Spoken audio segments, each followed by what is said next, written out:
তো দুটো কাটতালি আর তো সেই রকম ইস্তফা তো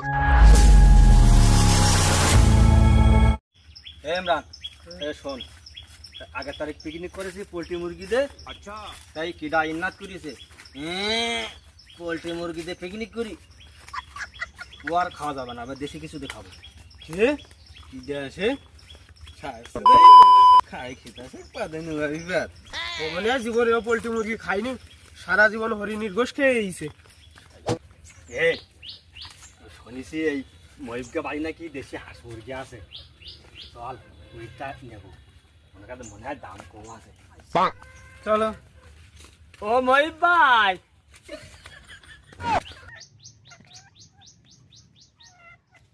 কিডা ভাই তোমার বাড়ি নেই দেশি হাঁস মুরগি? আর ভাই আছে দেখো 400 টাকা কেজি।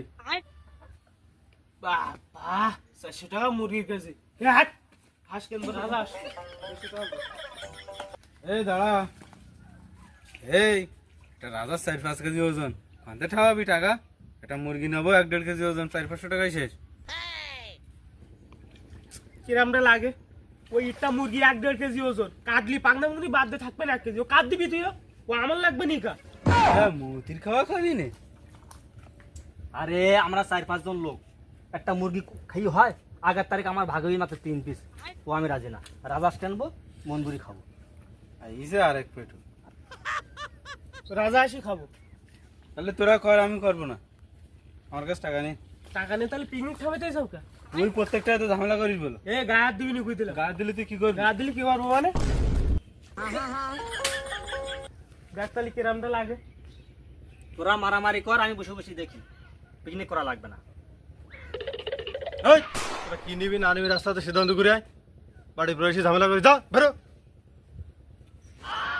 বাবা মুরগি এলাতে এই থাক, তাহলে গরু হলা হলে কি হতো? আচ্ছা এই বিসমিল্লাহ করিস, দোয়াই করিস। তাহলে তুই কর। ঠিক আছে কর তুই। লেগ দুটো কাটিয়ে নিয়েছেন, লেগ দুটো আমি খাবো। এ না, লেগ আমি দুটো খাবো। লেগ মানে কি? লেগ মানে পা। তা হাঁস হলো একটা, পা তুই দুটো খাবি, তুই দুটো খাবি, তা দুটো কানে পাবি। তো তোর দুটো কাটতালি?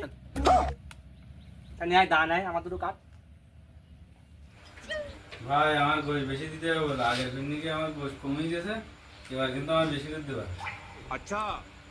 সব সময় তুই ঝামেলা করিস, যা তোর পিকনিক করা লাগবে না। চললাম না পিকনিক, আমার টাকা ফ্রি দে।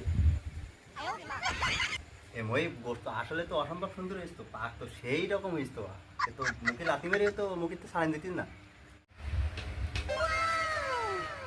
ভাই আমার একবার ডাকলাম, আমি আর আসতাম।